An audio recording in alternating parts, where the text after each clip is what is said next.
and welcome to Jefferson High School. This listening session is being held. This is one of, I guess, 8, 9 listening sessions that we've had. We're having them at every high school. Each trustee is responsible for going to the high schools that they represent and having these listening sessions where we're coming out to share with you what we have done up to now, the process that has taken place with the superintendent search, and then the calendar of where we're going to be going from moving forward. And then really the most important part of this meeting is we want to hear from all of you. We want to hear what your thoughts are going to be with respect to who the next superintendent needs to be. So, I know we have people that are still coming in. La primera pregunta es, ¿tenemos alguien aquí que necesita interpretación en español? Or we can do it all in English, because we do have an interpreter here. Okay, so we will do this in English, and let's go ahead and get started. And so, again, this is a listening session. The topic tonight is going to be the superintendent search. That's what the trustees are coming out to talk to you all about, okay? And so, as I said, this is one of 8 or 9, one at each of every high school, and where we're coming out to our communities to go ahead and listen to you all and hear what your thoughts are with respect to who we need to be looking at for the superintendent. So we'll go to the next one. Next slide. Okay, so the first thing I want to talk about is to give you a little rundown of where we have been. So going back before March 30th, we're all aware that we separated the previous superintendent, and so that's what caused the need for us to have to be here today. What's not going to be on this board right now is one of the things that the previous board of trustees, those before that were in place before May, several of them we knew were going not to run again. And then we also knew that there were a couple of contested races, so it was determined early on that it would be the new board after May that was going to be responsible for making the selection. I think that's very important because we know that we're looking at, I forget the exact date, that we actually were without a superintendent, went to an interim superintendent, but time has passed from that. But that's the explanation for that, okay? So the only thing that the previous board did was select the search firm.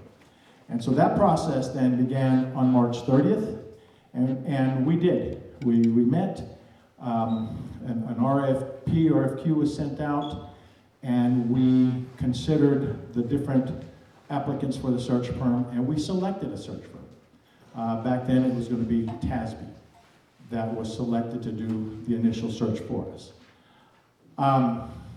TASB at that time, well, they were in play after May 17th, or between May 17th and June 7th. What they did is they did 26 virtual community meetings, and they did online surveys to reach out to internal stakeholders, i.e. Teachers, staff, people within the district. And then we also, through survey, we reached out to the community to ask the community and ask them pretty much what we're here to talk about now, what your thoughts are with respect to who the next superintendent, the traits, the skills that we need to be looking at in that search. In August 17th, the TASB search firm declared a conflict to us, or prior to August 17th. And that conflict was such that we needed to meet as a board and have a conversation about that conflict. And the board unanimously determined that the conflict that was presented at the time was one that we could not stay with TASB. And so we unanimously approved that we were going to cancel the contract with TASB, and we were going to seek another contract with another firm. The good news is that that happened rather quickly. There was not much delay. As you can see, September 3rd or September 2nd, the board met, and we agreed to hire Walsh Gallegos, which is a Texas law firm who does superintendent searches in the state of Texas. And then they are connected with Dr. Ann Dixon, who specializes in helping to find superintendents for school districts in Texas. So we contracted with them on August 17th, and then September 2nd, we had our first meeting with the search firm where we sat down, and at that meeting, that's where they shared with us the process for moving forward with the search firm. They did make it very clear, though, that really it is the trustees that are going to drive this process. They're going to manage it, but we are going to be the ones who drive the process. So the trustees are all in complete control of the selection of the next superintendent. And one thing that was a concern for board members at that time was we wanted to make sure that when we were doing this search, utilizing a search firm, that they didn't just have an already prepared list of applicants and they were going to just send them the same list that applied at another district here. They needed to recruit this, they needed to send it out, they needed to get people who are interested in coming to El Paso, Texas, in order to be the superintendent of El Paso's largest district. Okay? So, once the planning session was held, okay, that was September 15th, the next day the position was posted. And it was posted through Texas ISD and TASAnet, which are two of the largest firms or entities that put these types of notices out. People all over the country will look at these announcements, so we feel comfortable that the announcement was out far-reaching and broad. And I'll speak for myself, I think it's important that we get applicants from all over, because when we start comparing one to the other, we want to feel comfortable that we were truly able to select the best applicant amongst a pool of applicants that aren't just a limited pool, okay? And so at this point, obviously we haven't even taken a look at the applications that have come in. That happens next week, but I just feel it's important that we get applications from all over so that we can be comfortable at the end of the day when we make that selection. We feel good that we made the right selection because this person that we select could be competitive anywhere in the United States. Okay?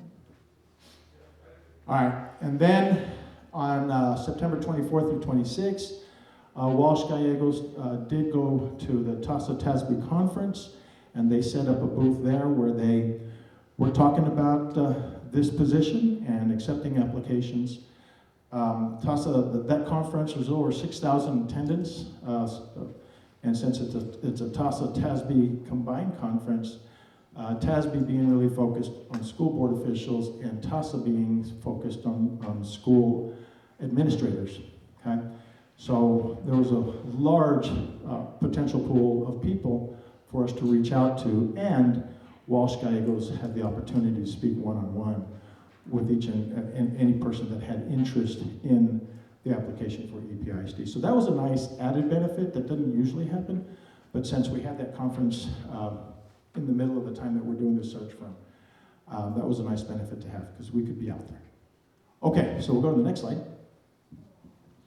So this slide is going to talk about the surveys that were conducted by TASB.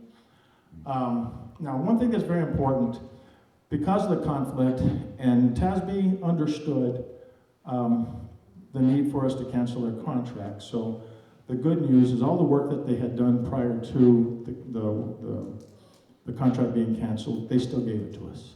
So we didn't have to redo surveys. We didn't have to redo the meetings that had. We had them, they gave us all the data for that, and we have it in our possession to be able to use that information when it comes down to making our selection. And so the first thing is with the surveys. They did survey over 1,000 people. Of those 1,000, 537 of these surveys were responses from our community that's outside of the schools. So that's our parents, that's the people that have an interest in EPISD but don't necessarily work for that. The other surveys were going to be school-related stakeholders, people within the district, okay? And then I'm not going to read them all out, but you can see as far as the different sessions that were held. These are online sessions. These are the sessions that were held by TASB. And you can see, for example, the elementary teachers, there were 12 sessions that they had. The Student Advisory Council was 1 session. Principals, there were 3 separate sessions, and we go down that list. Okay, so a total of 26 sessions were held. Again, all of them with the intent of gathering information from, in this case, our stakeholders, the people who work for the district, and helping us identify the right person who's going to be the next superintendent. We can go to the next slide. Okay, so then this is going to be the calendar. This is what you can expect as we move forward, and when we're going to get, or when we're going to be able to name our next superintendent. Okay, so the process, as I stated, under Walsh Gallegos, that began with a planning session on September 15th, and then we made the announcement on September 16th, put it out, and we were accepting applications at that point. Between September 24th and 25th, Walsh Gallegos was up at Tasby, also recruiting from people who attended that conference. October 18th and 19th, that's where we are right now. These are the trustee community listening sessions, where this is our first opportunity as trustees to come out to speak with you and to listen to you. Because everything up to this point has been taken care of by the search firm. Okay, so this is our first time to get out there. Then we go to October 28th, which is today. Today the application's closed, so I think it's a 5 o'clock Central Time, so I think it's closed as of now. And so the applications that we have, that's what we're going to be using in order to make our next selection. Okay. Next Tuesday, the board is going to meet, and we're going to review those applications. And it is at that point, and this is going to be a pretty much all-day meeting, where each one of us will, by ourselves, go through all of the applications, and we'll decide who do we carry over to the next step, which is the interviews. Okay? And then, the process is going to call for each of us to come up with our own listing. We'll pull them together, and then we'll probably have some negotiation to identify who those, the top people, the top candidates are going to be that will go to interview. Okay?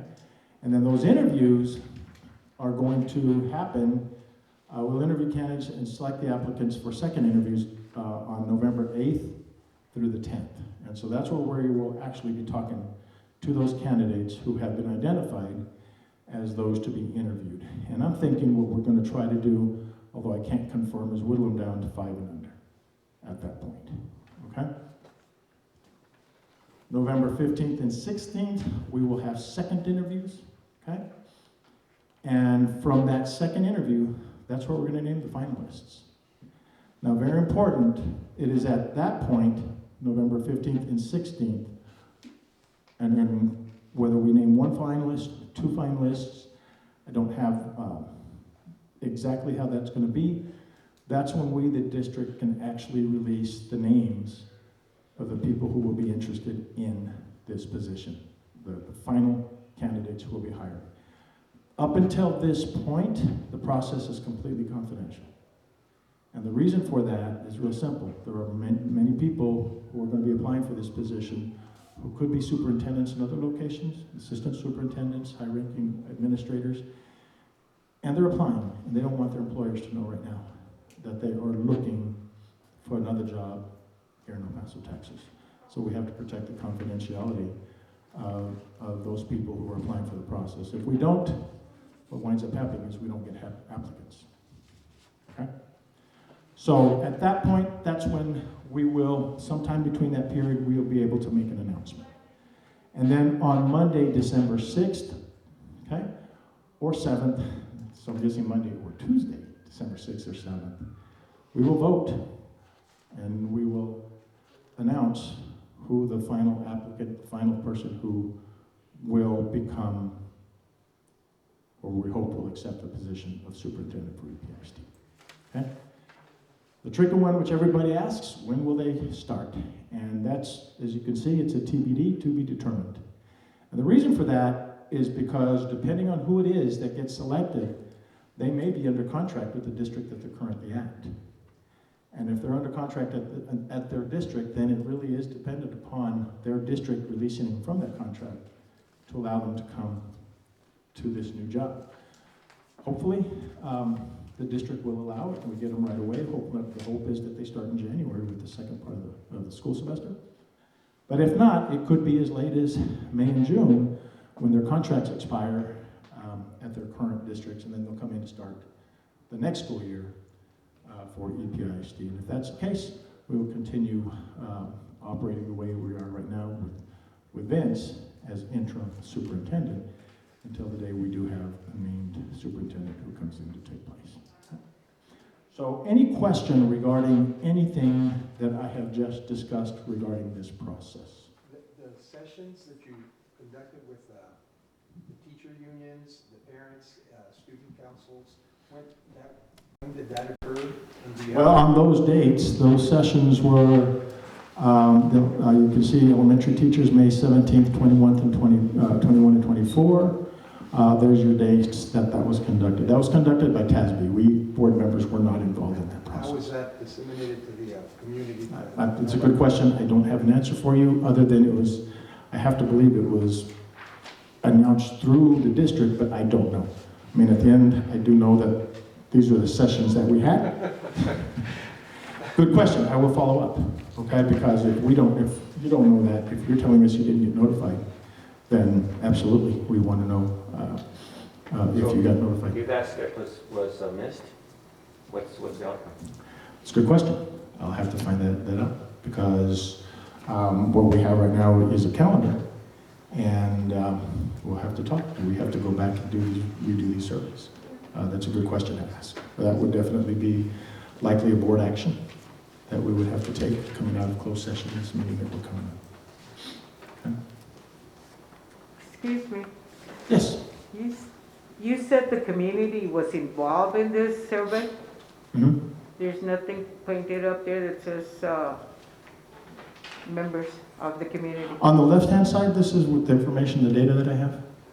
And so there were 1,021 people who responded to the online survey. That online survey, I do know, was available through EPISD, the website. Okay? Again, how notifications went out, I don't have an answer for you for that because that's a process that we weren't involved in, but certainly one that I can look into. But we did get 1,021 responses from the survey instrument, and then 537 of those were community members. Is this? I'm sorry. That That is not even half of the population. That's not even half of the population for the El Paso district community. Mm-hmm. So how is it that it's more or less a good response that many people, I mean, that is not even enough. I'm going to tell you that's a good question. I'm going to say that number of respondents to me is kind of what I was thinking we're going to see. I mean, as we can see just from these meetings that we're having, you're not seeing a lot of community come out, right? I think that's, to me, reasonable. What we're trying to do is get a sample. Okay, anytime you do a survey, we know we're not going to get everybody, right? So what we want to do is have a sample of people from the different segments of our community, right? That will then give us information that kind of, it'll trend, right? The information will trend, and and I can tell you, I've already seen the comments. And so those comments are already trending. We know what the most common comments are, okay? And so it gives us a trend. So is this a valid sampling? I can ask the question. I have not been told by the current search firm that it's not. I don't know that anybody has asked. But I would think that if they were thinking it wasn't good data, they would have told us at the planning session from the beginning that we need to get more voices. Yes, sir? So based on the good questions that have been asked in this meeting, and say that step was missed, and you guys go into session, closed doors, how we, the community, are you going to be aware of the decision that you guys made because that step was not completed, it was not done as according to the chart? Right. So the way, sadly, when it goes to closed session, it's closed session. So we come out, it's pretty standard actions after that. And the standard action is to proceed as discussed in closed session, okay? That's kind of a standard thing, and that's what I expect. And all that discussion happens within closed session. Now, can we discuss in closed session? How can we report that to our community so that they know that we're going to go back to surveys? I think we probably could, but that would be legal advice that has going to give us that, is can we, okay? And if we're going to go back to surveys, well, obviously, we're going to have to announce that. And if we're going back to surveys and we're saying it's because we didn't have enough, it's because the previous search firm didn't do the best in getting that information out, okay? But there's a lot of presumptions there, and so without being able to sit down and have a conversation, pull out all of the information that now Welsh Gallegos has in possession from the transition of data, because up to now we haven't asked those questions. And so we'll just have to come up and make a determination there. Let me go here. I just would want to encourage you to talk to the company that you guys hired to do these sessions. It's insane to me that you guys are supposed to be using this data to inform your decision, but you don't know if this data is even reliable in the first place. And of course, the company is not going to tell you that it's not. Of course, the company is going to tell you it's reliable. It's their business. Right. And secondly, you did say you pointed out to the room that there's not a whole lot of people. I also believe that's your responsibility. These meetings have not been well advertised at all. So I think that's also your responsibility to make sure that the community knows that they have the opportunity to give their input in the decision. Well, I accept your comments. I do know how they were advertised for these meetings, and each principal from every high school was tasked with getting the word out to all of the people that they're connected to within their feeder patterns, okay? Again, these are regional meetings, and so the idea is to share it with the feeder patterns, and then through our notification systems that we have that we reach out to parents, that we reach out to everybody, it's done through that process. There was local media coverage on it, there was newspaper coverage on it, there was a lot of social media coverage on it. So what is sufficient, I don't know. What is sufficient, I don't know. I did see a lot of it as far as the social media side of it. Okay, I'm not a parent, so I'm not connected to the parent portals, right? So I can't answer that one. But again, we can answer that question, and we will have a conversation over it. Okay, that we will, because I take it back that this is a concern from this meeting. That the concern is, are these surveys valid? At this point, from the only thing that we really have to go on and why nobody really did question it, in my opinion, is because the numbers that we're seeing, especially in that left column, are kind of what we expected. Okay, it's what I expected, shall I say. And I don't think anybody else didn't. And then our current people didn't say, hey, in fact, I think they told us, if I recall, that was good numbers. And so, with that said, that's my response. Having the correct sample number does not mean that the data is valid, though. So I would, again, encourage Well, I've seen the data and how it's been tabulated. I'm comfortable with the data that has been collected. The question is the amount of data that has been collected that is coming from here. I am comfortable with the data. The questions that we asked that were out there, I think, were the appropriate questions. And it elicited the responses that we wanted to hear as to basically what we want to know from our community is what your thoughts are. And we can go to the next slide, because I'll put the question up there, okay? And it's just a very simple question. I'll finish off real quick.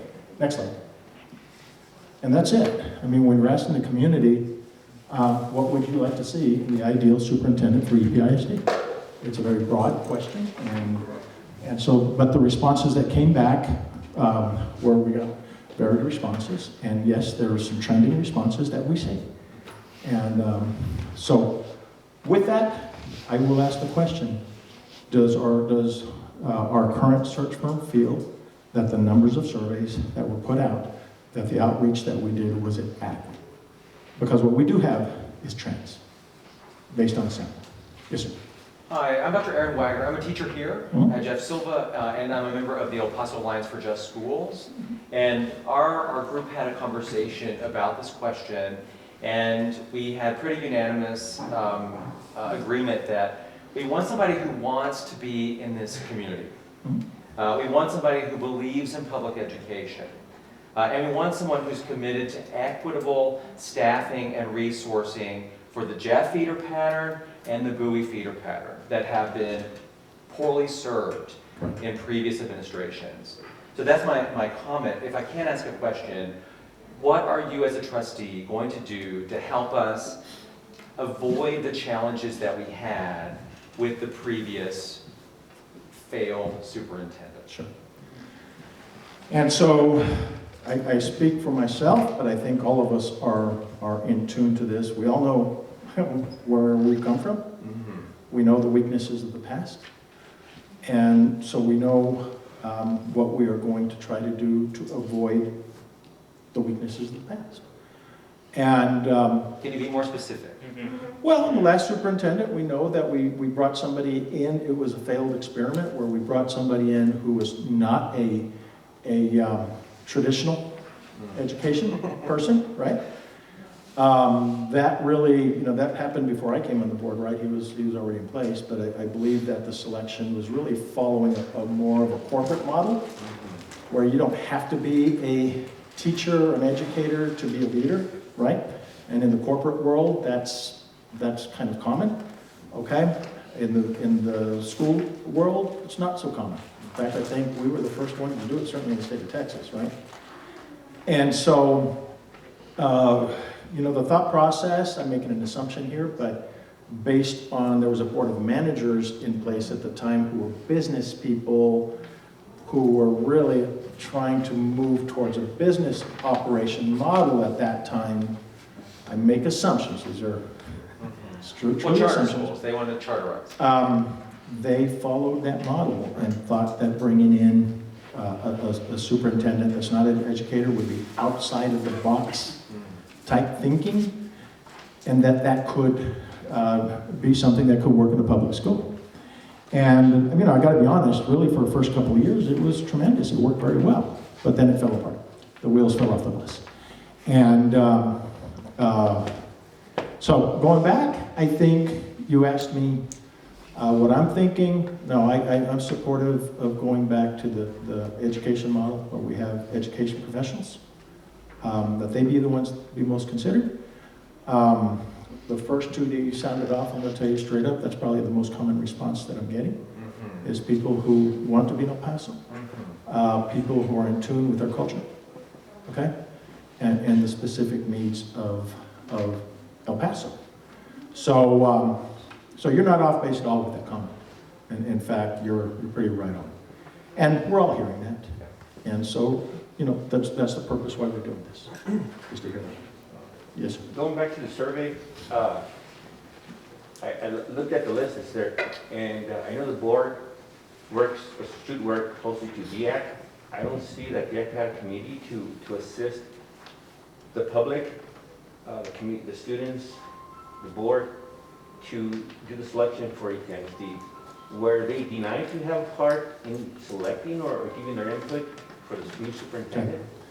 So the question is DIAC involvement, and so as far as were they surveyed, they may have been surveyed amongst the internal surveys that they had. We didn't do a specific survey that I'm aware of, or it's not posted there, to a DIAC member, but were they surveyed? I don't have that answer because I don't have names for who the respondents are for the surveys, right? But I will say this, and this I'm firm on. This is a board of trustee selection, okay?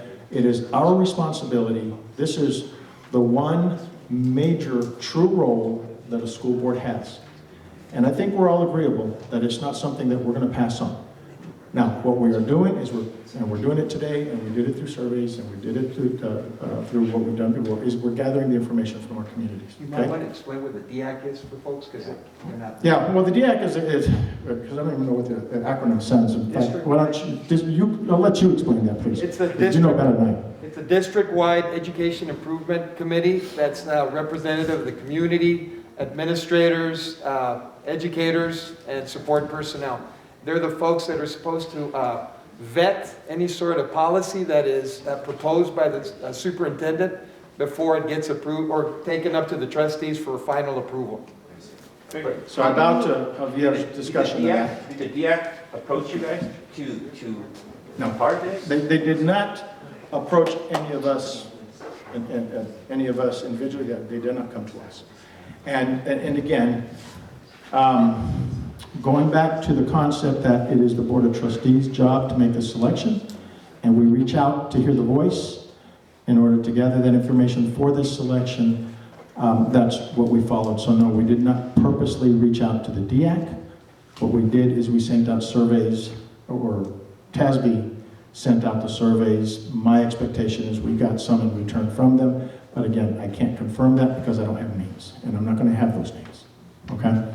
But the surveys went out, and I hope that they were included. Yes, ma'am? Mr. Lighty, when you have these board meetings and you're gonna have a second interview on this superintendent, why is not the public invited on this? Is this a closed session? It will be closed session. And again, we have to maintain the confidentiality of the process. The confidentiality of the process is we cannot name the candidates at this time. Okay, so we can't have a public meeting on it. We will open up in public and we will close in public, but there'll be very little information that comes out unless something happens that we are going to make a motion of some kind. But to her point, as far as the finalists are concerned, though. Okay, so at that point, when the finalists, the final two are announced, and I'm going to say this, because even I'm questioning, because I know some districts have, at that point, gone out and have additional community meetings, okay? Once people are named. Is that a possibility to have? It's not on the calendar. It was not something that was recommended to us to Walsh, but it is something that I want to ask, is what happens in that period between, in that 30-day period, okay? Will we have opportunities to, at the very least, have these individuals sit in a public forum and have a say? I don't know, okay? I don't know, and I can't answer that for you, but I can certainly share. My other question is that the superintendents that we've had have not financially been honest about their doing. How are we going to investigate that individual? Is that going to be an investigation on their private financial background too?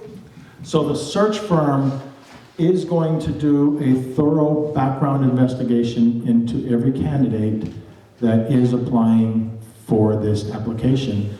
And we are going to have that background check available to us as we consider the applicants. So it is a thorough background check. They are going to go through all the databases that are available to them, right, in the state of Texas in order to credit check, to get the criminal check, to check against schools, because there are checks on school district people, right? And so all of those checks will be conducted, and we will be provided the results of all of those. And it will be a part of the information that we receive when we take a look at the applicants and start considering who we're going to rank. So I feel comfortable that we'll have that information, and that we'll be able to make the right decision on that sense, because certainly as a Board of Trustee myself, I have, the ethical piece is something that's hugely important to me, right? And so I am going to be looking at those indicators that might say this person is either ethical or may not be. So as a taxpayer who owns property in the district and pays, property taxes, I was so upset and angry when I learned about Mr. Cabrera making money and starting charter schools while allegedly advancing public education in El Paso. Can you assure us that we're not going to have somebody with that kind of grievous, obvious conflict of interest leading our schools? I can assure you that we're going to make every effort that we don't hire And how somebody will you, like that. can you build something into the contract to help prevent that? Contract will, absolutely, I'm going to say the contract is going to, I believe, again, at the end of the day, there's 7 of us who are going to come together and agree on the contract, right? Before it's presented, but absolutely, we've learned from the past. I'm going to quote you on that. Okay, we've learned from the past. You can quote me from that. And so, yes, sure, we definitely will make sure that there's going to be language in there that will, bottom line, help us make sure that the superintendent is focused on the job that he needs to be doing, and that is leading the district, the El Paso School District. Yeah, that's a lesson learned, so. Yeah, just to piggyback on the topic of the contract and the search firm for searching for candidates and stuff like that. I was told, I don't know how accurate this is, but sometimes it's written in the contract where if there's issues with the superintendent and the schools that they were a part of, they have like NDAs and stuff like that where, you know, that information isn't available, right? So it makes it harder for you to sift through like superintendents because that information isn't out there, like if they're involved in certain issues. So given that, it sounds like that would be a difficult process to find someone. And is there something that, when writing the contract, that's something that you can make sure to be aware of? Because we also don't want to be sending people around that are problems, right? Well, absolutely. And so when it comes to contracts, you know, we're going to sit down at that point, okay? Again, we have history that is telling each one of us on the board the form and style of language that needs to be in there to allow us to be able to act in violation of a contract, okay? I will tell you one thing that I learned, and this is really one of our greatest challenges, because the most important contract is that first one, okay? Thereafter, they do get amended, okay? They will be, but keep in mind, a contract is an agreement between the superintendent and the district. And once you have stipulation in a contract, it's not easy to remove something or add something, okay? Because if they don't agree, we don't have a signed contract, okay? So that's a big challenge for any board and contracts, okay? So the learning lesson then to all of us is we definitely want to make sure that we have our hands on building this contract and that we identify those issues that are going to be issues of concern to us in order to prevent. Because it's not just the last superintendent, but the superintendent previous to that also went astray, right? And so we want to make sure that that language is going to be there that helps us to make sure our new superintendent stays in his lane and does the job that he's supposed to do the way that we're asking him to do it, right? And yes, those extracurriculars and all that other stuff that came out, I mean, that was surprising to us too. It was very surprising to me, right? As it all came out. Fortunately, we had a contract in place, okay? And so, again, that contract was put in place before I arrived, before, if you recall, that was put in place under the Board of Managers, so there was no Board of Trustee in place at the time of that contract. And then from there, all we could do is renew, negotiate amendments, and at the end of the day, it had to be agreed upon. Mm-hmm. And so that's where we stood on it. Yeah, well, it's funny you bring up the, talking about the contracts and, getting the specifics on that. It feels it is kind of insane that a lot of the money just goes to them when they do horrible stuff, and then you have to like buy them out with a lot of money, right? A lot of funds that could be used in other areas. I don't disagree. We talk about how there's issues with the schools and things need to be addressed, but all this money is going to that route. On top of that, superintendents are getting paid ridiculous amount of money too. Like, it's So, right. just, these are some of the things that should probably be considered. And it does feel a little odd that, we're doing the same systems of searching for these superintendents, and there's always scandals like everywhere you go with superintendents. and then they get paid so much money. It's ridiculous. Like, and then people talk about how paying them more, you're gonna get better quality, but we're still dealing with this, right? You know what, you're right, and so again, the first contract is the most important contract, and it's that contract that we're gonna have to put our heads together and make sure we stipulate what needs to be stipulated in that, so that we can protect the district from a next superintendent from going astray. That contract language, a lot of it that, when we started reviewing contract that I thought might be there to allow us, a hook, wasn't there. And so, when it's not there, it's not there. And so we were, the contract is a very important instrument when it comes to managing that relationship. And so I hear you all very clear, we hear you all very clear that we need to do our due diligence when it comes to putting together the next contract. But I will also add to it and hope that you have the faith in this board that we've also been through what teaches us to make sure that it's there. That's the best I can give you. And hope we get it right. Yes, ma'am. Why do we have to bring superintendents from other cities and not get one that has grown here in El Paso, knows our school district, what the problems that we have, and that lives here? I think there is enough or a lot of qualified people that can be superintendents that were raised here in El Paso and know our school district and our problems. Correct. And there's no preordained thing that says we have to bring in somebody from out of town. Okay, there's nothing preordained. And so there's no foregone conclusion yet that that's going to be the case, because none of us have yet gone to that Do point. they apply for it? Are people But I'm going from to tell you, El Paso? because I did allude to that earlier, yes. And I encourage that, I want that, because if we do, let's do a hypothetical, okay? If we select somebody from El Paso, I want to make sure that they're competitive with somebody from Houston, or somebody from New York, or somebody from another big district. We got to compare apples to apples, right? And that they can stand up to somebody else, okay, who has that caliber. In other words, I said it earlier, I would love to select somebody from El Paso, but if I do, I want to make sure that person can be competitive anywhere in the nation too.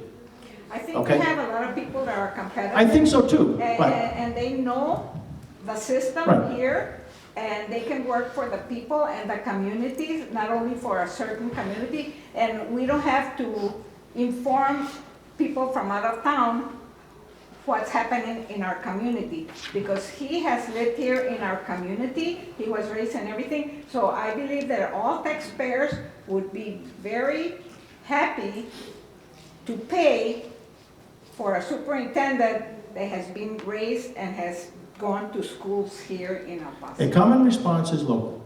It's a common response. I'll give it to you, it's a common response. But again, I want to make sure that when we select, that we are selecting amongst qualified individuals and we're picking the best of the best. We won't know that if we don't invite people to apply. Okay? We have to invite them to apply. And then at that point in time, when you have I've got A and I've got B, and we can turn, and they're equally matched, okay? But A is local. I've now created a situation where I can say A is highly qualified and as highly qualified as anybody else in this country, or at least anybody else who has submitted an application for this, okay? It's an ability to test our selection and to make sure we're getting the best. And again, everything that I'm hearing, you want the best. And so we want to make sure that we have a process that helps us ensure the best. Yes, sir. I was going to say, I have met multiple people, teachers, admin, etc., who are coming from Socorro, Isleta, and when they come to EPISD, the common refrain is that they feel like they're going back in time 30 years, and that things are Byzantine and weird and top-heavy and in need of some pretty significant fixing. I wonder if you have any comment about the possibility of hiring, maybe not from the EPISD, but from somebody who's doing great work from Socorro or from Isleta, Well, it's absolutely possible. If that person rises to the cream of the top, it's absolutely possible. Absolutely. Yes, sir. Well, this is my third session. Oh, I'm sorry, I missed you? Okay.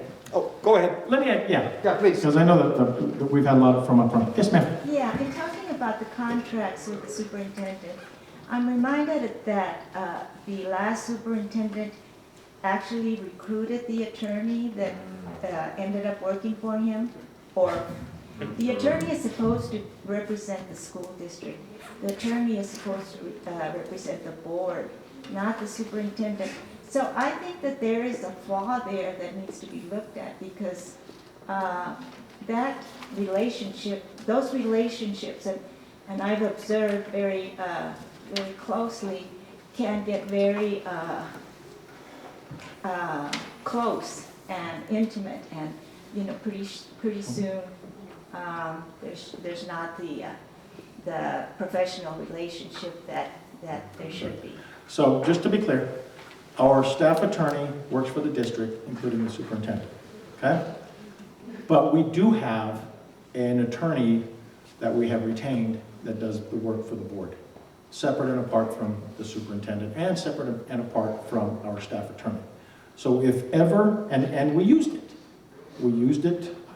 during the last process. When we realized that we had an issue, we did not go to the staff attorney. We went straight to the board, the attorney that has been retained.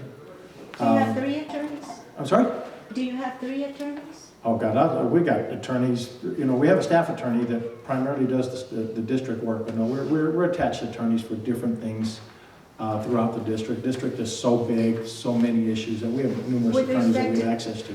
With respect to governance issues? But as far as governance, right now, we have one primary attorney that we are retained with that works directly with the board and directly with the board. That's it. And so when we meet with that attorney on issues that may involve the superintendent, we meet with that attorney and the board alone. No staff is in that room. Okay? So that's what we have in place, and it's working. It's working. But the staff attorney that we have on staff, she's a district attorney, and she's responsible for the district matters, including those that bring in the superintendent but are not about the superintendent. Does that make sense? If I may, this is my third session. Can I... Make comments. Okay, so as we did in the other sessions, my name is Javier Miranda. I'm a school teacher in the district since 1987. I started here, and I'm also a Jefferson graduate. So I just want to, if I may, I got my list. I surveyed my colleagues in the district and parents, and I'm a member of the Alliance as well. And these are some of the things that we've come up with. I got a list of 7. Okay, so the post-pandemic trauma is not only relegated to the psychological well-being of our kids, rather, it's also taken an academic toll on our kids. I see it in the classroom, just the reading comprehension levels, and we're not addressing them. So it behoove us to have a superintendent that has educational experience in the classroom, significant time, not just a 2-year stint and then, go into administration. The next one, environmental racism has been quite rampant in our district, with the Jefferson area and the Bowie area being exposed to environmental issues such as toxic air. And so the next superintendent must be willing to reestablish ties with our community, where, like say for example, Zavala, it's right on the freeway to the Juarez, and they're idling vehicles that are dispensing all sorts of toxins into the air, and our kids are right there, right? Yeah. And then some members, and Mr. Velarde included, some members of the current board have enabled the corruption of the last 2 superintendents, evident in the trustees permitting the last superintendent to engage in consulting gigs that are antithetical to preserving our public education system. I hear you say that your hands are tied, but you folks allowed him to have 5 consultancies last time. So we would hope that we've learned from our mistakes. And then, you gave them a raise despite the decline in enrollment and decline in academic performance. So we need to really all kind of listen to what we're saying. My next I one will is, address that one. He was, the only raises that he was getting, which was by contract, that we gave in the last, I think, 3 or 4 years, was the same raise that teachers and staff got. but it's commensurate to 2%. I know, but it's by contract, it's by contract. Yeah, 2% for me is gonna Again, come out to but like it's- But it's by contract. $700, but to him with a $355,000 raise, it's 45. You know, and I'm not doing the math. Here's the other one. It's requested that we cap the salary at $300,000. And that all cabinet positions be vetted and approved by you folks, rather than the superintendent bringing in external folks that have issues, just like you were saying. Yes. And so please allow us to have input with you so you can make a better decision as to who's going to be the academic leader or other positions. The next one, the school to prison pipeline is certainly an issue that's significant. As a former alternative education teacher, I've seen how it's the disparity between folks that have money and folks that are immigrants are treated differently than that it should be. It should be equitable. So at this point, all we're doing right now, the system is really exacerbating the situation, and these kids are dropping out. Or they're just straight on the path to prison. So we would like a superintendent that's keenly aware of these things. The next one is, at a time when our curriculum is being censored and educators are being threatened at the state level, and I have to read this one because I'd like to make sure I get my point across. We're being threatened because we're promoting a critical analysis of history that entails racism, social injustice, gender exploitation. We need a superintendent who will protect us, to understand that the curriculum and our education profession is not a political, hot potato. We need to have advocates at this point. And then rather than have a neoliberal approach, by that I mean a business approach to education, our next superintendent should uphold the notion that education is a serving and a calling. And not a business wherein children are prepared to be cogs in an economic system. And I want to say this because I understand the influence that some of the local oligarchs, Woody Hunt, Paul Foster, Creed, have given to your and other trustees' campaigns for running for this position. They have exerted enough influence on folks to say, this is the type of superintendent that we wish. And I would like to challenge you to please represent our parents' needs, our educators' needs, our community needs at large. And then those sessions of those virtual sessions that you said, that totally neglects a lot of folks that in the community of the Segundo Barrio, in Duranguito, in Chamizal, they don't have access. Aquí en mi barrio, we don't have access to internet. South Central. We need more people that can come and teach our kids, teach our community how to prepare or how to go into virtual. Because a lot of people, I bet you, maybe 75% of the community people don't even know that these meetings are being conducted because they don't have any technical stuff. And I'm going to throw this out here.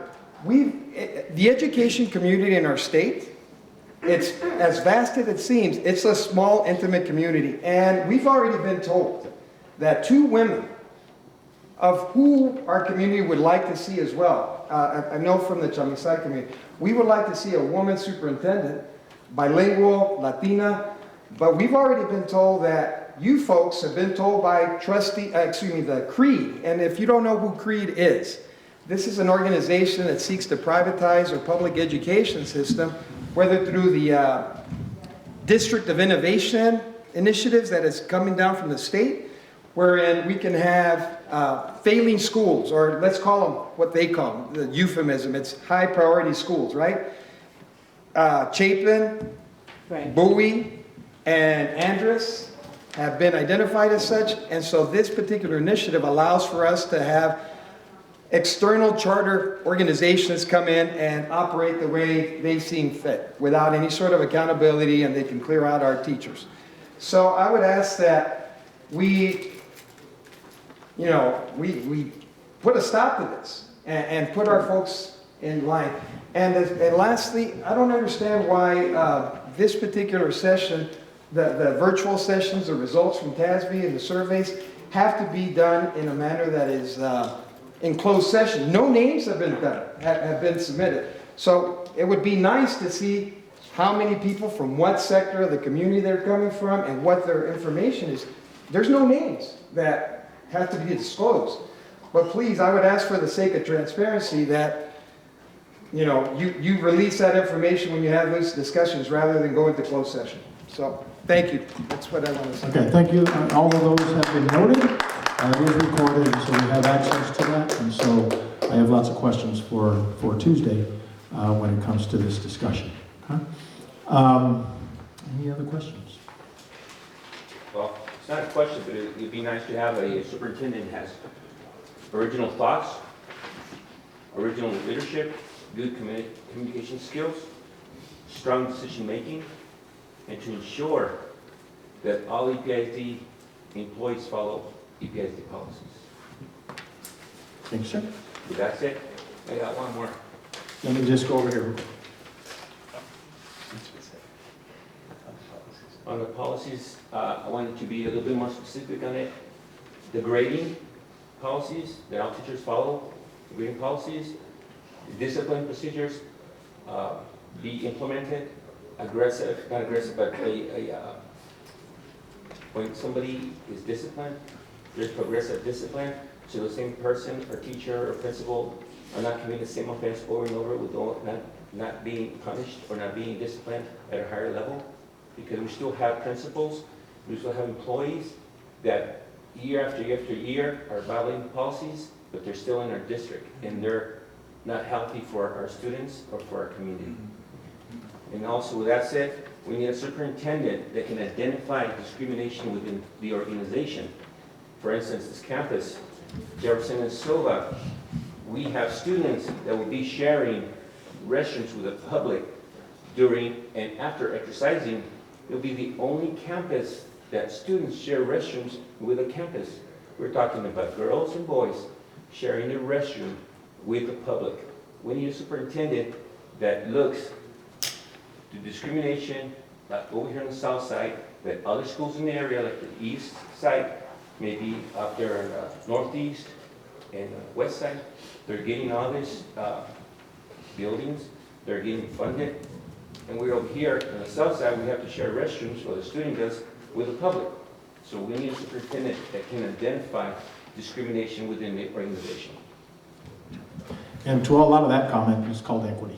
And so the board is very, very keen on the equity issues that we're It's facing. still existing though, that's I understand, but we have a board that's come together, and we're very keen. That is a priority for this board, based on my conversations with different board members, is addressing equity.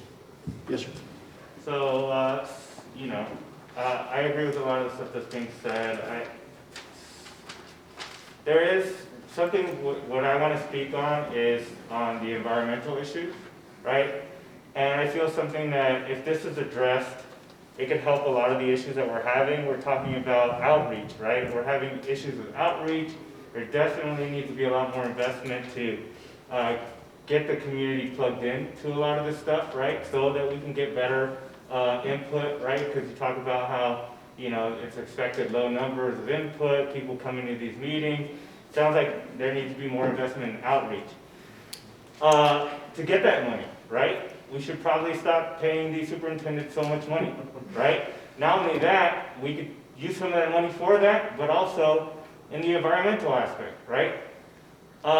There's a school in Batesville, Arkansas, right? Arkansas is not richer than us, not poorer than us. It's very similar to Paso in that sense. Yet they were able to get solar panels all over their school, on their building, their walks, right? Little shade covers for their walkways, solar panels all over, right? They were able to save so much money that they were able to pay their teachers $15,000 more a year. You know, that's extra money that you would save and money that you'd be able to use in other areas, right? Like outreach. You know, we talk about how that needs to be addressed. And we talk about equity issues, right? More funding in other areas. This is a way to generate that funding.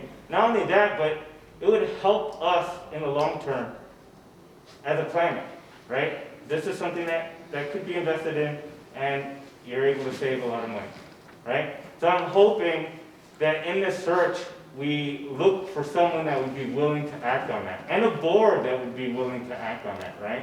Because this is something that can be done, and it has been done in other areas, right? Okay, so I will just, on that one, again, your notes are recorded, but I just have to respond that there has been a lot of effort through the district over the past years to address environmental. All of the schools that have been built to green standards. They've been architected and designed to green standards. That was a requirement But you're of the still bond. spending money on it. We've just recently approved district-wide electrical program where we're going to go every school, go replace every light bulb that's a high wattage light bulb with efficient lighting systems. Now, we're not doing solar panels. That's not happening, but we are creating efficiencies. Now, if it meets your need, if it meets your I don't know if it's going to meet your specifications of it, but I can assure you that we have been working very hard on trying to achieve environmental and green responses through the building of through the bond, and with what we just approved at the last board meeting, where we approved the project where we are going to go in and identify all the electrical needs and identify how we can create efficiencies with electricity, just simply by putting in low wattage light bulbs. I mean, it's simple, but it's at a cost of millions of dollars. Okay, it's at a cost of millions of dollars. So, but that's what I'll respond to you. Okay, I'll let you answer your Why question. isn't that possible? Like, What's that? You're able to save money, right? That's something that's needed. Well, again, at the end of the day, if you're talking solar panels, it's the cost, okay? The cost of implementing that, and how long will that return take, okay? So, I mean, there is a business analysis to that. The district, however, has done its homework on that, and we are implementing green policies and processes to lower the amount of electricity they're going to be using from every school. And then, of course, the new building structures are all designed with green technology in place. So, you know, we're taking measures towards it. And whether we're going to do solar panels or not, I don't know why that has not come up as far as a conversation. I do know they're costly, and it is. It's going to be costly. It would require a bond. It would require a bond to be able to do that. And at this point in time, while we are beginning to talk next bond, we're not yet to say when that's going to happen. Okay, but we are beginning to work, and we are identifying the need for the future so that when it is time to go to bond, we know what it is that we're going to spend our dollars on. And I assure you, environment will be a question in that. Sir? Yes, so a few comments and a few concerns based on your response. You're talking about the feeder pattern inequalities and discussing the failures of the past, because really failures of the past 5 years even. One is that South Central faces large environmental racism. And the plans that EPISD just enacted just a few years ago, they closed down schools that were in better areas of the community, away from recycling, like metal recycling plants. Talking about specifically Douglas Elementary, I believe that's the one that has the lead in the playground, and that remained open. So I'm concerned if you're not aware, or if you haven't done your research on this, because EPISD has gone backwards. Recently, Familias Unidas de Chanisal, which is an organization of parents that are in Chanisal barrio, got together and sued, and they've been winning that litigation and proving that EPISD has been neglectful in environmental and has done environmental disasters. You know, your schools are environmental disasters here in South. They are now. And so your point is noted, but I'm just going to tell you flat out, there is a lawsuit on that, and I can't talk about it. No, yeah, sure. So with that said, I think, So and it's not about the superintendent, so it's noted, Yeah. but that's a conversation I just can't have because there is a lawsuit on that. Yes, sir. You mentioned equity. Now, the superintendent, it would be nice for he or she to make that a priority. Where do you sit on that question? Is that part of the board? For me, equity is a priority. So if under the EPSD records there are in the system right now, it shows that equity was not afforded to Jefferson or even Bowie, because the Shaw area, especially specifically Jefferson as well. Would those records be brought out to show the new superintendent and says this is the areas where equity was not afforded? Can we go back and see what we can do?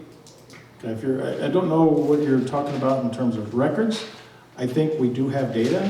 I mean, at the end of the day, the data, you know, when it comes to student outcomes, okay, that's the cream of the crop is what we're looking at. We want Southside students to be able to achieve at the same level as those on the west side, those on the far east side.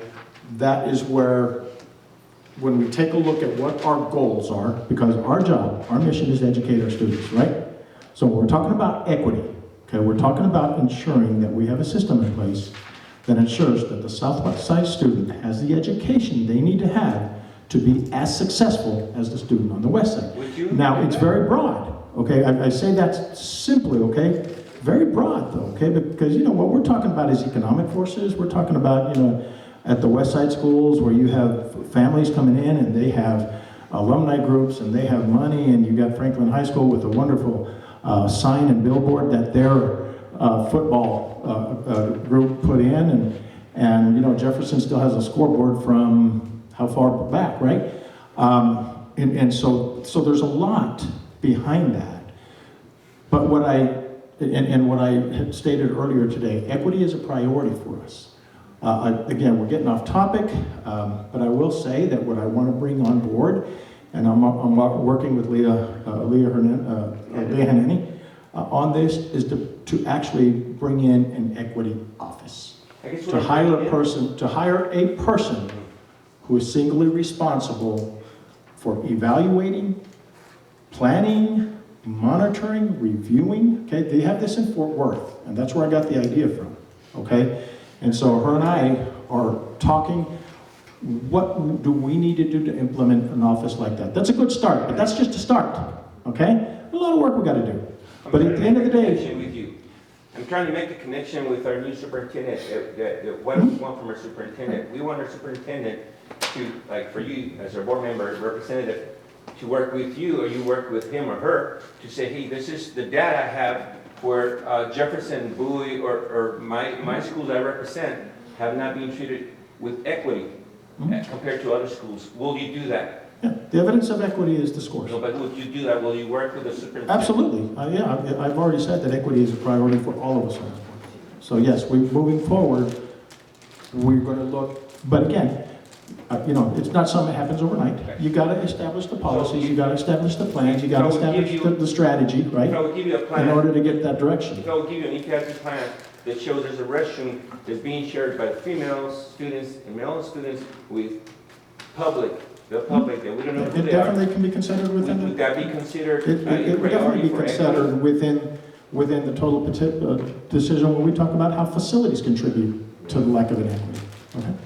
Thank you. Okay, yes, ma'am. Okay, I would like to. And then you're bring next. it- Okay, go No, ahead. go ahead. No, please. Okay, now I would like to bring that about,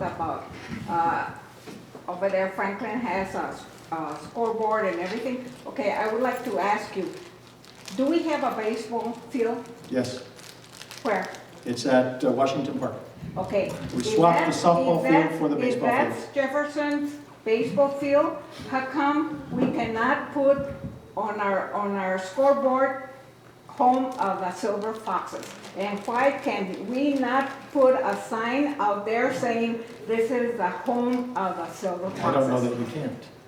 I don't know, I haven't heard that one, but it's our Because I field. heard that field belongs to the city, We have we have a partnership agreement with the city. okay? Okay, the only thing though, really, and all the city has been asking for on that, is that the community be allowed to use it when the district is not. okay? Yes, well, And- they can use it, and the it's an open community facility. can use Okay. it, but still, if that's our baseball field, the Jefferson High School baseball field, we should have on our scoreboard Jefferson Foxes or something. I mean, I can't give you an And- answer for it, other than I don't see why we can't either.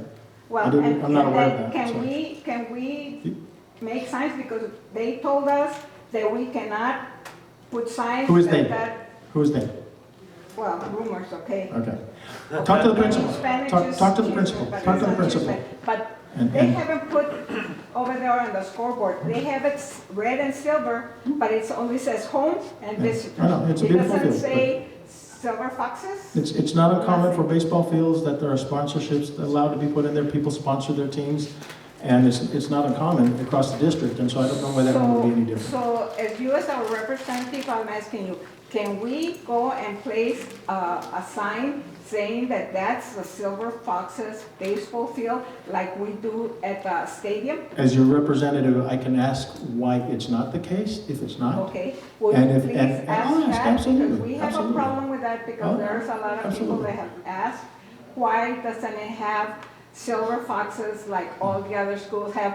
El Paso High Tigers, Austin Panthers, how come we don't have Jefferson Foxes over there? Because if we're not allowed to do that, then we don't have a baseball It field. may be as simple as somebody just hasn't thought about it. We're I don't know. again, we're I don't gonna, again, not getting what other schools are getting in the district. We're not getting a baseball field. Okay? I'll ask a question, So but I that- don't know, that was- I don't know why And not. I would like I don't to know also that. say, if we can have more community meetings with our representative, so we can let you know what are the needs of our kids here, because our kids here, that's our future, That I can do, absolutely. okay? I So can we do. would like to have the best quality education, and one thing that we could do that is by paying our educators top price. If you all want these meetings, Those I'm are- absolutely open to it. Are I- teaching and Yeah. educating our future. I just want to share, I mean, I used to have them, but I would come and nobody'd show up. And so, yeah, if you want that, I'm happy to come out. I'm happy to go to your neighborhood associations and speak at your neighborhood associations where you have more community people there. I'm happy to do all of that. That's not a problem whatsoever. So, Because we have organized neighborhood associations here in central Yes, area. yes, you do. And we're gonna continue to see if we can grow our neighborhood community, so we can ask and bring what we need in our community. So what I'll ask you to Because do- it's time for our community, all South Central, to get what other neighborhoods get. what I'll ask you to do for me is, since you are connected with them, is to talk to your leadership there and have them invite me to a meeting and put me on their agenda. Okay? And I'm happy to go out there. Okay? Okay? Cool. Thanks. Any other questions? Yes, ma'am. It's been very interesting, and there's been some very good comments, but the format of this meeting is a little confusing to me. I really did think that the trustees were going to be here, at least more than one. It didn't really say. And also, I had written down some points about what I would like to see in a And I will take them superintendent. for you. And I would like to know that all of the trustees, or at least more than half of the trustees, will actually read these points. I thought that was the whole point of this meeting. I can't imagine that the trustees are going to sit down and watch this video and make any sense of all of the good points that have been made. Right. So I'm just saying that because I really have to go now, but I would like to leave my points, and I would like to know that you and several other trustees will read them. There will be. Thank you. Yeah, again, this is a listening session. That's really what this is designed to be. We kind of got a little bit off target on that, but it's a listening session, and so yes, I'll be happy if you'd like, I'll read these out.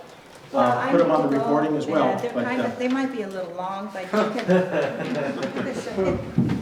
Okay, and it's fine if you need to go, but I'm happy to read them out, because again, really, the intent of this meeting is It's to listen, because I really, and you're right, we don't have 7 board members here to give you the answers, because we have to do that in the form of a vote, right? And we just can't do that because we're outside the regular board meeting. And so, so the idea is to come here, listen to you. It is recorded. It is going to be evaluated, and we will have, and with all the other information, again, create, and I can tell you what I've heard here, in large part with respect to the direct superintendent search, is in line with what we're already hearing. The areas of concern here are the same areas of concern that we're already getting through the surveys. There are trending points here, okay?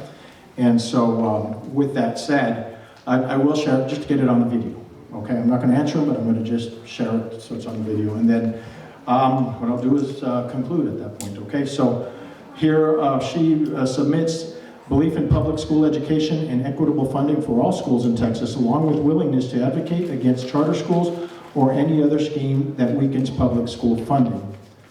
Belief in the benefits of dual language education and willingness to advocate for and support strong dual language program in all elementary and secondary schools at APISD. Belief in supporting parent education programs in order to assist parents in promoting their children's educational goals and in collaborating with school administrators and teachers to improve neighborhood schools. Strong academic credentials in educational leadership, curriculum, instruction, educational best practices, and knowledgeable in the latest and best innovations in pedagogy. Experience at the school level for at least 3 years and the district administration level for at least 3 years. Experience with similar demographic of student population at EPISD. Bilingual in English and Spanish, and ability to relate and commute with students and parents from every area of the school district. Exemplify and demonstrate a high degree of understanding that taxpayers, parents, and students deserve transparency and accountability in the performance of the work of administrators. Exemplify and demonstrate a love of children and young people. Exemplify and demonstrate the qualities of integrity, honesty, and ambition to promote the success of all EPISD students. Ms. Rodriguez, some very good points. Oh, that's a beautiful way to go. Very, very good. So I'll take your question, and that'll be the last question for the day. Yes, sir. Yeah, you mentioned one of the ones that equity is important for the trustees, and that the trustees have a lot to say to the finalists and superintendent. I guess I'd like to probe a little bit to understand your frame of mind when it comes to equity. And I'm curious, like Mr. Rubio said, schools in this area in particular suffered drastically, much worse than other schools after the pandemic. If the superintendent were to ask you how to best equitably address that imbalance in educational outcomes, what would you recommend to that superintendent? So I'll be straight up honest with you. If he asks me how to do it, I'm going to tell you you're not the person for my job. Okay? He needs to know how to do it. Okay? I'll just be honest with you. The superintendent that comes here is going to have to understand and know how to address equity. I can obviously share the concerns, but I'm going to be, I'm going to be just clear. How are you going to select them? What would you like to hear? Well, we'll ask the question. Well, tell us how you will address equity at EPISD. But if you don't know, Okay. then how are you going to make If you're applying for a job that's going to be worth this kind of money, you better know. You better be prepared for that answer. What are you hearing for? I'm sorry? What are you hearing for an answer? Okay, so for me, since I'm a data person, and it may be different than what Leah may want to hear, what I want to hear is how he's going to achieve the equity that's going to give us what I just said. Education outcomes that are equal and are equitable across the board. That our students in the South have as much success in school as those in the West Side. Now that's an easy statement to make, very hard to implement, okay? Because it's a matter of resources. It's a matter of identifying what are the issues within a certain neighborhood. Each neighborhood has separate issues. And within the Jefferson Silva feeder pattern, the issues that are happening out at Henderson are going to be far different than those that are happening closer to Chamizal, right? And so the challenge is huge. That's why what I am saying, and what I've said that I really want to accomplish, and I think we will, is that we want to have a position in the district that is focused solely on equity, okay? So while I'm hearing bathrooms and I'm hearing facility issues that are different between here and there, that's only part of the problem. The problem is much bigger, because at the end of the day, we are here to educate students. That's our mission, is to get our kids graduated and get them ready for college, career, military, okay, and get them to the next level. And our kids in the South Side are not reaching that yet because they're not achieving the same outcomes, okay, as kids in other areas. But the question is why? So all of that has to be identified and put forward. I don't think UPISD has ever truly sat down to try to identify all that it has needed. But there have been issues that have been put in place. So we are doing community schools. That's something that was addressed a long time ago. We're seeing a certain amount of success with that. When I go to facilities, and Jefferson's getting a new campus. Jefferson got a football field. Okay, I mean, but that's not necessarily alone going to change outcomes of students. And the most important thing that we as a district can do is educate our kids. And we can't forget that. We can't forget that. And so to me, this is my thing. When I listen to somebody answer that question and tell me how he's going to do it, at the end of the day, I want to see how he or she is going to tie all that he says back to achieving student outcomes. Okay? Because that is, at the end of the day, what we are here to do, is educate kids. Okay? That's the most important thing we've got to do. I'm going to follow up what you said about the restrooms and building. We could talk about all night about technology that we don't have here in the school, but the reason I brought that up is because it's very, very important that the security and safety of their students is here at the school. It affects the student. Got to know, I don't even want to mention the crimes, but if something happens to one of the students, it's going to have a domino effect. So that's one of the reasons I brought it up. I can bring up technology. We don't have enough computers, we don't have enough space. Right, But and that's the reason I perfectly brought that understandable. up is because it's very important that we have a campus that's secure and safety for our students, our future. That's perfectly understandable, but all my response is that's one piece of a huge puzzle that has A to be very put together. important part That has to be put together. for our So- community, because we are parents. So, if I may, when we No, get, last. And talk to me, please. when we get interviewed as teachers, we're given a situation in the classroom. What if this child behaves this way? Well, it would behoove us to put this equity issue before the superintendent, present the data, and say, how would you handle it? That would give you some insight. Yeah. So, well, and again, and I'm just going to say, let's be real, okay? Board members, we come from all separate parts of You've been a society. board member for I've been a what, 8 while. years? I've been a while, absolutely. And I know a lot more today than I knew when I first started. But I'm going to tell you this: I can't say I'm an educator. Okay, I know a lot more about what I'm doing, but my role is governance, right? My role is to lead and provide oversight of a superintendent whose role is to know everything about a school district. Our job is to select that person. Okay, that's our job. Okay, so I've got to. That's one thing. I'm not the expert at all in education. I got a good grasp. Don't get me wrong. I understand what's happening. Okay, I understand, but I fly at 40,000 feet, right? The superintendent's role, he is the person who knows everything in the district, or should know. It all comes up, right? And then we provide oversight over the superintendent. But there's only one teacher on our board, okay? Only one person truly that has been in the education system, okay? Everybody else, I have insurance reps, we have realtors, we have people working. Business people. Yeah, and that's the intent. The board has always been intended to be a separation, to be able to provide governance, not to be doing operational leadership. How would you gonna select somebody that's gonna run our district if most of you guys don't know anything about education?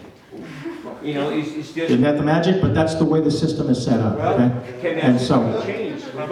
what's that? Can the system be changed to better it? The way we select it is coming out to you to listen to what the needs. At the end of the day, we're in place because taxpayers fund the district.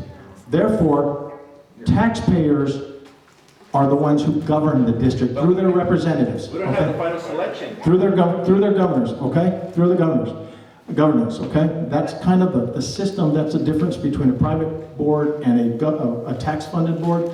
We are there because we provide oversight for the community because we're a member of that community, okay? So we're not the experts, we're not.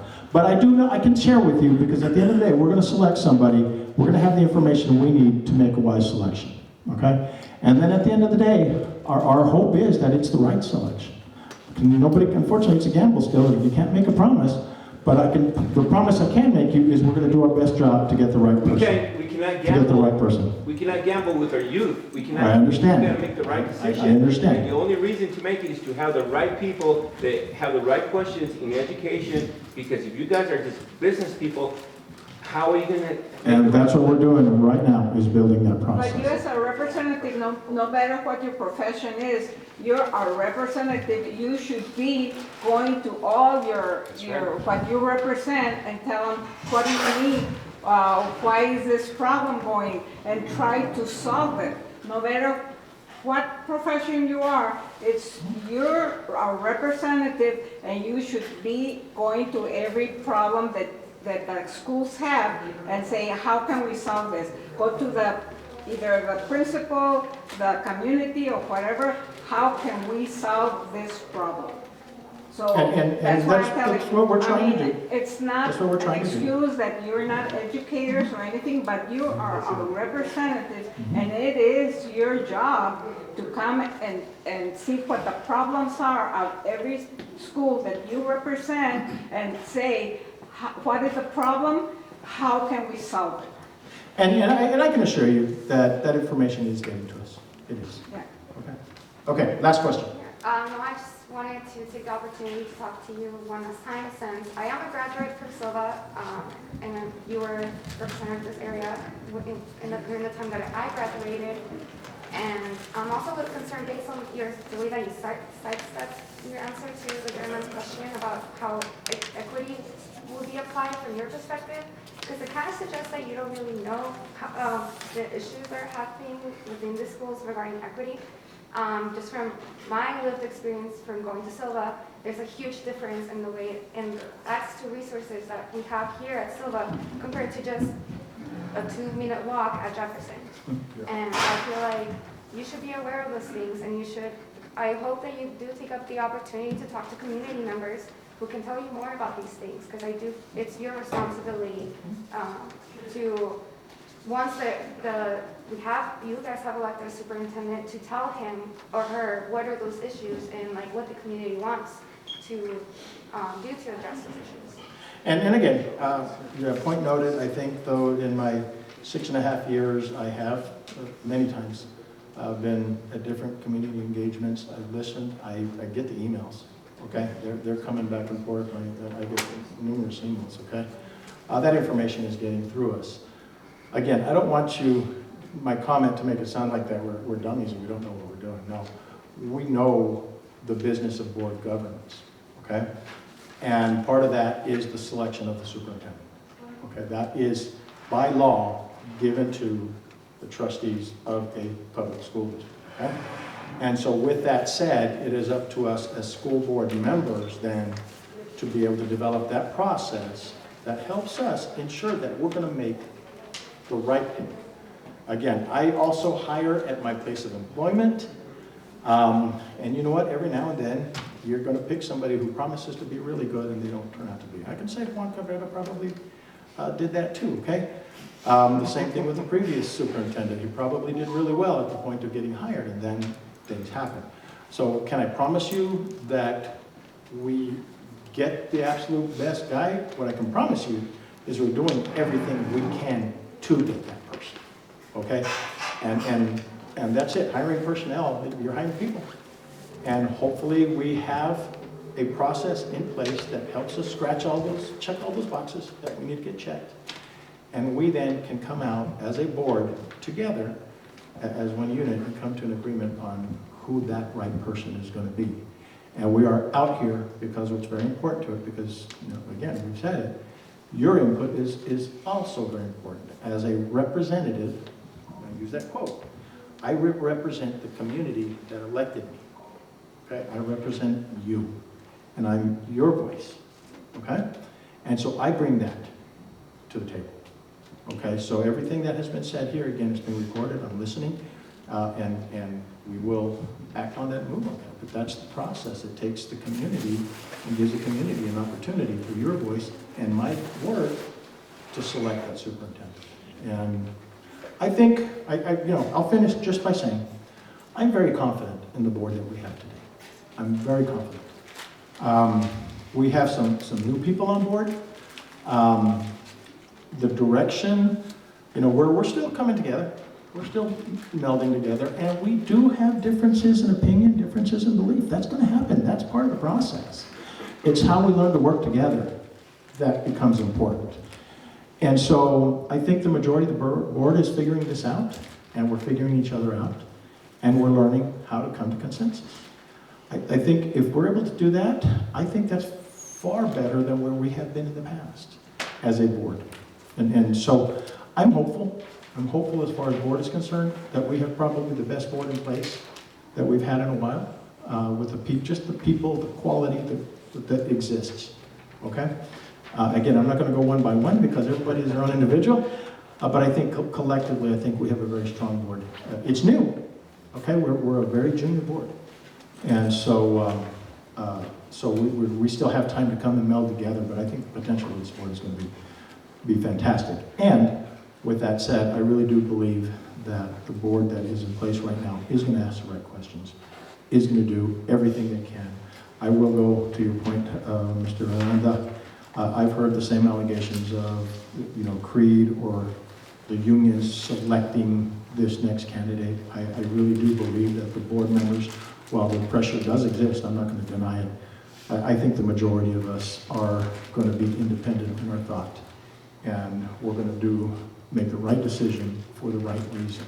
And I personally am not fearing that we're going to have outside influence trying to put somebody in just because somebody on the outside wants that one person. Mr. Velarde, did you say you were going to run again, or you're staying on? Closely guarded secret. It's a closely guarded secret. No, really, because if we're going to get somebody new, okay, I'd like to get back into my politics and my activities that I used to do before. Right. Because of this pandemic, everything has slowed down, and a lot of people are not willing to do a lot of stuff. But I think if you stay on with your experience and your knowledge that you heard here, our concern is to have somebody who is qualified to listen to our concerns, not to have somebody that comes in because they want the position without any knowledge of what's going on. It's not the title that we're after, it's the intelligence of that person that comes into this position. So I would highly recommend that you stay on for a couple of more years. You're still young. Thank you. Thank you. All right, I want to thank everybody for coming out here. Very good questions. Interesting thought. Again, everything is noted, it's recorded. I have questions to ask on Tuesday when we meet, and we will do our best to make sure that we get those responses back out to you. I've got connection directly with several of you. Thank you for your time. And thank you for coming out here. Appreciate you having the interest in the selection of the superintendent. That's important. Thank you for listening to us and our concerns, but also I want to ask if we can be told if we have a baseball field or not. I will look into that for you, okay? I'll ask you to leave me your information, and I will contact you personally on that one. Okay. Thank you. How do I get a hold of you?